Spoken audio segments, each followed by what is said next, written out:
ఓం వసుదేవసుతం దేవం కంసచాణూరమర్దనం దేవకి పరమానందం కృష్ణం వందే జగద్గురుం. శ్రీ రాధాకృష్ణాభ్యాం నమః. ధ్యాయేత్ పద్మాసనస్థాం వికసితవదనాం పద్మపత్రాయతాక్షీం హేమాభాం పీతవస్త్రాం కరకలతల సద్ధేమ పద్మాం వరాంగీం సర్వాలంకారయుక్తాం సకలమభయదాం భక్తనమ్రాం భవానీ శ్రీవిద్యాం శాంతమూర్తిం సకల సునృతాం సర్వసంపత్ప్రదాత్రీం. ఓం శ్రీ దుర్గామల్లీశ్వరాభ్యాం నమః. పూర్వజన్మల్లో మనం కర్మల్ని, తర్వాత మనం ఏ జన్మ ఎత్తాము, మనం ఏ కర్మల్ని చేయడం వల్ల ఈ జన్మలో సుఖాలను పొందుతున్నాము, కష్టాలను పొందుతున్నాము, దానికి తెలియపరిచేదే మనకి ఈ వీడియో. పూర్వజన్మ కృతం పాపం రోగ రూపేణ పీడిత. మనం పూర్వజన్మల్లో చేసుకున్నటువంటి కర్మ పాపాలు మనకి ఈ జన్మలో రోగాల రూపంలో మనల్ని పీడిస్తాయి అని శాస్త్రం చెప్తోంది. శ్రీ గురు చరిత్రలో గురుదేవులైనటువంటి శ్రీ నృసింహ సరస్వతి స్వాముల వారు తన సొంత చెల్లి అయినటువంటి ఆమె శ్రీపాద వల్లభ అవతారంలో కూడా తన సొంత చెల్లికి, నువ్వు పూర్వజన్మ కర్మలు చేయడం వల్లమ్మా, నువ్వు భార్యాభర్తల్ని విడదీయడం వల్ల నీకు వైధవ్య యోగం ఉంది, నీకు కుష్టు వ్యాధి వస్తుంది అని చెబితే, అయ్యా బాబోయ్ అని చెప్పి, అన్న నువ్వు నా సొంత సాక్షాత్తు శ్రీమన్ నారాయణమూర్తివి, నువ్వు బ్రహ్మ విష్ణు శివుడు రూపానివి, నువ్వు ఉండి నా అన్నవై ఉండి నాకు ఇలా చెప్తే మామూలు వాళ్ళ పరిస్థితి ఏంటి బాబోయ్, నన్ను రక్షించంటే అప్పుడు స్వామివారు ఏం చేస్తారు తెలుసా? సరే, నువ్వు నా చెల్లిగా పుట్టినందుకు గాను నేను ఈ యవ్వనం అంతా కూడా నువ్వు మామూలుగా ఉంచుతావు. యవ్వనం అయిపోయిన తర్వాత నీకు కుష్టు వ్యాధి వస్తుంది. అయితే అన్న దాన్ని కూడా నివారించడం ఎలాగా అంటే, గురువారం నాడు అమావాస్య తిథిలో అష్టతీర్థాలలో స్నానం చేయి భీమ అమరజానది సంగమం, అంటే గానగాపుర క్షేత్రంలో అని చెప్పారు. అక్కడ పాపనాశ తీర్థం అని మనందరికీ తెలిసిందే. ఆ తీర్థంలో స్నానం చేస్తే ఆయన చెల్లెలికి ఏమైందండి? కుష్టు రోగం నుంచి విముక్తురాలైంది. ఇది ఎలా సాధ్యమైంది? జగద్గురువులైనటువంటి నరసింహ సరస్వతి స్వాముల వారు శరణు పొందింది కాబట్టి. మనం ఎవరు శరణు పొందుతున్నా, జగద్గురువులు చెప్పినటువంటి గురు చరిత్రలో ఉన్నటువంటివన్నీ కూడా మనము చాలా జాగ్రత్తగా చదవాలి, అర్థం చేసుకోవాలి, అది పిక్చరైజేషన్ చేసుకోవాలి. అని నరసింహ సరస్వతి స్వామి వారు ఆయన ఇంకా ఇప్పటికీ ఉన్నారు, నిత్య నివాసి ఆయన గానగాపురంలో. కాబట్టి ఆయన రోజు భిక్షకు వస్తారు. అరే నేను ఉన్నానురా మొగుడా అంటే మనము ఆయన్ని ఎంత భక్తి ప్రపత్తులతో మనం పూజించుకోవాలి. అలా పూజించేటటువంటి వాళ్ళ యొక్క కర్మని స్వామివారు ఇలా ఎడం చేత్తో తొలగించేస్తారు. Under the special discretion powers of the Jagadguru status, I, the Lord Nrsimha Saraswati dismisses the bad karmic actions అని ఒక్క మాటతో నల్లిఫై చేసేస్తాడు. కాబట్టి ఈ పూర్వజన్మలనేటటువంటివి ఖచ్చితంగా మనకి కేతువు సూచిస్తాడు. నాకు ఒక క్లయింట్ ఫోన్ చేశాడు, గురువు గారండి నాకు అర్ధాష్టమ కేతు ఉన్నాడు, నాకు ఎప్పుడు కూడా, ఆయన ఫారెన్లో ఉంటున్నాడు, నాకు ఎప్పుడు కూడా పూర్వజన్మలు గుర్తొస్తూ ఉంటాయి. నాకు కేతు టైంలో నేను ఎవరికండి ఈ కూర్మంలో ఉన్నటువంటి ఆశ్రమం కడుతున్నారు కదా ఇస్కాన్ వాళ్ళు, వాళ్ళకి నేను 4 లక్షలు ఇచ్చానండి ఒకసారి ఫోన్ చేసి, మళ్ళీ ఇంకొకసారి అడిగితే 3 లక్షలు ఇచ్చానండి. ఇలా వాళ్ళు ఆయన చెప్పుకుంటూ వచ్చాడు. నాకు 4-3 ఈ నెంబర్సే నా లైఫ్లో వస్తున్నాయండి. అతను చెప్పింది వాస్తవం. కారణం ఏంటో తెలుసా? మన జీవితంలో కొన్ని నెంబర్స్ వస్తూ ఉంటాయి. నెంబర్స్ రూపంలో ప్రతి మనిషి జీవితంలో కూడా కొన్ని నెంబర్లు మన జీవితంలో వస్తూ ఉంటాయి. అతని అబ్జర్వేషన్ కరెక్ట్. 4-3 కేతు.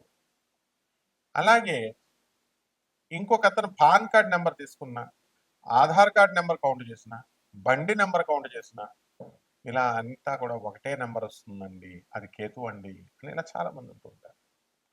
కాబట్టి మన కేతువు ఏ ఏ స్థానాలలో ఉంటాడు అనేటటువంటిది అది టెక్నికల్ పార్ట్, అది పండితులకు అవసరం. సామాన్య మనిషికి కావాల్సింది ఏంటంటే ఆయా స్థానాలను బట్టి కేతువు మన పూర్వ జన్మల్ని మనకి ఆయన తెలియజేస్తాడు అనేటటువంటిది స్పష్టంగా అర్థమవుతూ ఉంటుంది. జగద్గురువులైనటువంటి ప్రభాత్ రంజన్ సర్కార్ ఆనందమూర్తుల వారు తన దగ్గరకు వచ్చినటువంటి భక్తులకి పర్సనల్ కాంటాక్ట్ ఇచ్చేవారు. అంటే ఇప్పుడు ఉన్న స్వామీజీలు ఇస్తున్నట్టుగా కాదు. వాళ్ళు మేము నీకు పూర్వజన్మ గుర్తు చేస్తాం అట్లా కాదు నాయన. ఆయన రామకృష్ణ పరమహంసల వారి గురువైనటువంటి తోతాపురికే మోక్షాన్ని ఇచ్చారు. సిబిఐనే ఒంటి చేత్తో ఛాలెంజ్ చేసి తన్ని ఎంత ఇబ్బంది పెట్టినా సరే, విషమిచ్చినా సరే సిబిఐని, ఆ విషాన్ని ఇక్కడ ఆపేశాడు ఆయన. దాన్నే నీలకంఠ దివసగా ఆనంద మార్గ ఆశ్రమం ఇప్పటికీ జరుపుకుంటుంది. ఆనాడు శివుడు నీలకంఠం అంటే విషాన్ని కంఠం దగ్గర ఆపేశాడు. అదే పునరావృతం చేసినటువంటి శివావతారమే. అటువంటి జగద్గురువులు నీతూ అంబానీకి, ముఖేష్ అంబానీకి, సుశీల్ గోయంకాకి, సీమా గోయంకాకి, కుమార్ మంగళం బిర్లాకి, ఇలా తన దగ్గరకు వచ్చినటువంటి ప్రతి ఒక్కరికి, doctor Ravi Batra South Methodist University professor ఎకనామిక్స్లో నోబెల్ ప్రైజ్ విన్నర్ 1993 అని కొడితే వచ్చేస్తుంది. అతను వికీపీడియా చూడండి, పిఆర్ సర్కార్ వల్లే నాకు నోబెల్ ప్రైజ్ వచ్చిందంటారు. మరి అటువంటి స్థాయి గురువు గారు ఇచ్చారు పర్సనల్ కాంటాక్ట్. అలాగే పరమహంస యోగానందుల వారి గురువైనటువంటి యుక్తేశ్వర్ బాబాజీ, వారి గురువైనటువంటి లహరి మహాశయుడికి ఆయన గురువైనటువంటి మహావతార్ బాబాజీ రాణిఖేట్లో అన్ ఆటోబయోగ్రఫీ ఆఫ్ యోగి అని చదవండి, ఒక యోగి ఆత్మకథ. అందులో ఆ మహావతార్ బాబాజీ లహరి మహాశయుడికి ఇలా ముట్టుకుంటే పూర్వజన్మ స్మృతి వచ్చింది. ఆ గుహలోకి వెళ్ళు, ఆ కమండలం ఏమిటి, ఆ దుప్పటి ఏమిటి, దుమ్ము పట్టుంది అంటే ఏమిటో నాకు గుర్తు రావట్లేదు గురువుగారు అంటే, బయటకు రాగానే ఇలా ముట్టుకోగానే పూర్వజన్మ స్మృతి, ఇది నాదే, నేను పూర్వజన్మలో తపస్సు చేసి ఇదంతా చనిపోయాను. అదంతా ఆ కథ అంతా అందులో చదువుకోండి. ఆ తర్వాత నువ్వు చనిపోయిన తర్వాత ఏ తల్లి గర్భంలోకి వెళ్ళావు, చిన్న పిల్లాడుగా నువ్వు ఎలా పుట్టావు, పెరిగావు, తర్వాత నీకు జాబ్ ఇప్పించింది నేనే, ఇదంతా కూడా స్పిరిచువల్ మాస్టర్స్ చెప్పేది. ఆ స్థాయి మాస్టర్స్ ఇప్పుడు ఉన్నటువంటి వాళ్ళు కాదు. కాబట్టి మీ యొక్క వ్యక్తిగత జాతకాలలో మీ యొక్క కేతువు పొజిషన్ బట్టి మనము పూర్వజన్మ ఏంటి అని చెప్పచ్చు. నాడీ గ్రంథాలు ఆ కాలంలో ఉండేవి. వైదిక కోవిల్లో మరి అప్పుడు ఖచ్చితంగా కొంతవరకు రూఢి చేయగలిగేవారు. ఇప్పుడు లేవు, అవి కూడా కలుషితం అయిపోయినాయి అవన్నీ కూడా. అది వైదీశ్వర కోవిల్ అవని, ఎక్కడన్నా అవనియండి, మీ పేర్లు అడుగుతారు, మీ మొదటి అక్షరం అడుగుతారు, మీ తల్లిదండ్రులు ఎవరు, మీ రాముల వారి పేర్లలోనా, మీ అమ్మ పేర్లు లక్ష్మీదేవి పేర్లలో ఉంది, నలుగురా ముగ్గురా అన్నదమ్ములు మీరు, ఇద్దరా, ఒక తాళపత్ర గ్రంథంలో ఆకులో ఇలా ఉంది, ఇంకొక ఆకులో ఇలా ఉంది అని ఇలా చెప్తూ ఉంటారు. ర్యాండమ్గా ప్రాబబుల్గా వాళ్ళు ఏం చేస్తారంటే they will think over and వాళ్ళు అంచనా వేస్తారు, they will imagine and they will tell something. So ఇట్లాంటివి కాదు నేను చెప్పినటువంటి ప్రభాత్ రంజన్ సర్కార్ ఆనందమూర్తి గారు, రమణ మహర్షుల వారు, స్వామి వివేకానంద, రామకృష్ణ పరమహంస, మహావతార్ బాబాజీ, లారీ మాస్టర్, వాడికి మన స్పిరిచువల్ మాస్టర్స్ వాళ్ళు వెంటనే మనకి మన పూర్వజన్మ ఏంటనేది వాళ్ళు చెప్పేవారు. కాబట్టి ఖచ్చితంగా కేతు 12 ఉన్నటువంటి వాళ్ళందరికీ కూడా ఇది ఆఖరి జన్మ, మళ్ళీ జన్మ లేదు మనందరికీ కూడా అటువంటి వాళ్ళకి. కాబట్టి జాగ్రత్తగా వాళ్ళంతా కూడా సాధన చేసుకోవాలి. ఏం చేసుకోవాలన్నది మీ వ్యక్తిగత జాతకాలను పరిశీలిస్తే మీరు పూర్వజన్మలో ఏంటన్నది అవలీలగా చెప్పొచ్చు. దానికోసం మీరు మాకు ఫోన్ చేయండి, బర్త్ డీటెయిల్స్ ఇవ్వండి, తర్వాత టైమింగ్ పెట్టండి, ఆ తర్వాత మా యుఎస్ఏ నెంబర్ ఇవ్వడం జరిగింది, అలాగే ఇండియా నెంబర్ ఇవ్వడం జరిగింది. తెలుసుకోండి చక్కగా, సద్గురువుల్ని పట్టుకోండి, చక్కగా మీ జన్మల్లో చేసినటువంటి ఆ పాపాలు ఏమిటి వాటిని రెక్టిఫై చేసుకోండి. అండ్ శ్రద్ధ ఉండాలి. ఏదో ఒకసారి ఫోన్ చేసేసి గురుగారు నేను పూర్వజన్మలో ఏంటండి అని అడిగేసి మళ్ళీ వదిలేస్తే అలా వర్కౌట్ అవుతుంది. గురువుని పట్టుకోవాలి ఫస్ట్. ఆ గురువుని జగద్గురువులు వాళ్ళతో అటాచ్మెంట్ ఉంటేనే, వాళ్ళతో కంటిన్యూస్గా మీరు మెడిటేషన్ అవనియండి, వాళ్ళు చెప్పిన ఐడియాలజీని పాటిస్తూ, వాళ్ళు చెప్పిన మిషన్లో మీరు పాల్గొంటూ, అనాథల పట్ల, సాధువుల పట్ల మీరు జాలి దయ కలిగి వాళ్ళకి సేవ చేసుకున్నప్పుడే you will be able to know, you will be able to understand. I was mystery, I am mystery, I will be mystery అని చెప్తారు ఈ స్పిరిచువల్ మాస్టర్స్. ప్రభాత్ రంజన్ సర్కార్, నేను ఎప్పటికీ కూడా మీకు అర్థం కాను, నేను రహస్యం. ఐ ఆమ్ మిస్టరీ, ప్రస్తుతం కూడా నేను మిస్టరీయే. ఐ విల్ బి మిస్టరీ, ఫ్యూచర్లో కూడా మిస్టరీయే. అలాగే if you want to I'm not this physical body, నేను ఈ యొక్క భౌతిక దేహాన్ని కాదు. If you want to understand me, నువ్వు నన్ను అర్థం చేసుకోవాలని అనుకుంటే కనుక you work for my ideology, you work for my mission అన్నారు. ఐడియాలజీ కోసం, నేను చెప్పిన ఐడియాలజీ కోసం పాటించండి, నేను చెప్పినటువంటి మిషన్ కోసం పాటు చేయండి అన్నారు. కాబట్టి వ్యాపార దృక్పథంతో కాకుండా నాన్ కమర్షియల్ యాటిట్యూడ్తో మేము ఎప్పుడు కూడా మీకు సేవ చేయడానికి సర్వదా సన్నిద్ధం. కాబట్టి అక్కడ నాకు కావాల్సింది శ్రద్ధ, తర్వాత ఇంట్రెస్ట్ ఉండాలి, అండ్ పేషెన్స్ కూడా ఉండాలి. కాబట్టి ఈ 12 రాశుల వారికి ఒక స్కెలిటన్ ఐడియాగా మనకి పూర్వజన్మల కాన్సెప్ట్ మీద ఎవరు ఏమై ఉంటారు, వాటి ప్రభావం ఎలా ఉంటుంది అనేది ఒక్కొక్క రాశిని బట్టి చూద్దాం. వృషభ రాశి. ఈ వృషభ రాశి వారు ఏమండి, నేను పూర్వజన్మలో ఎద్దునా అండి అంటే ఎద్దే అవ్వాల్సినటువంటి అవసరం లేదు, కానీ ఎద్దులో బలంగా ఉంటారు. ఉదాహరణకి నేనే. ఇప్పుడు నేను వృషభ రాశి రోహిణి నక్షత్రంలో పుట్టాను, కృష్ణాష్టమి రోజున. నాకు హ్యాపీ బర్త్డే చెప్పండి అందరూ కృష్ణాష్టమి రోజు.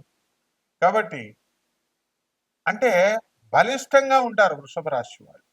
మీరంతా కూడా ఆలోచనల బలిష్టము, కోపము చాలా గరిష్టము.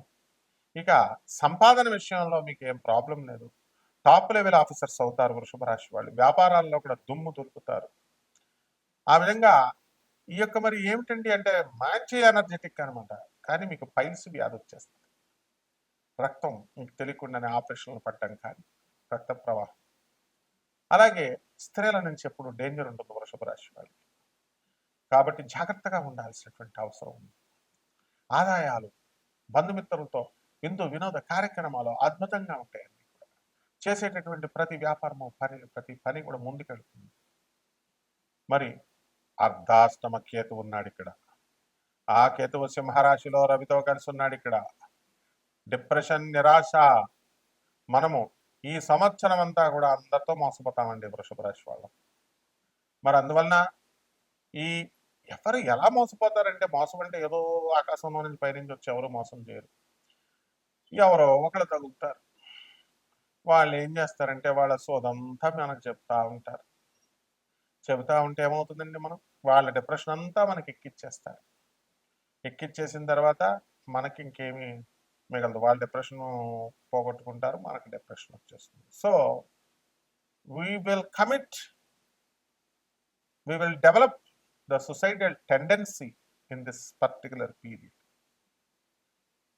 ఆత్మహత్య చేసుకోవాలి. మొన్న ఒక శిష్యుడు నాకు ఫోన్ చేశాడు, గురుగారు అస్తమాన్ నాకు అర్ధాష్టమ కేతు ఉన్నాడండి, నాకు అస్తమాన్ దేంట్లో దూకేయాలనిపిస్తుందండి ఈ సమస్యలు ఇవన్నీ. అరే బాబు, అలా చంపకూడదు నాయన ఆత్మని. ఆత్మహత్య మహాపాపం నాయన. మరి చక్కగా పోరాటాల పటిమ ఉండాల, ఫైట్ చేయి అన్నాడు. ఎస్ అన్నాడు. ఆ విధంగా మనం ఈ యొక్క నష్టపోవడానికి, డిప్రెషన్కి వెళ్ళిపోవడానికి అవకాశాలు ఉంటాయి. కాబట్టి ఈ వృషభ రాశి వారు మార్కెటింగ్ ఏజెంట్ ఫీల్డ్లో ఉన్నటువంటి వాళ్ళకి సాధిస్తారు. పరిహారాల దగ్గరికి వచ్చేసరికి కేతు జపం చేయండి, కేతు స్తోత్రాలు చదవండి.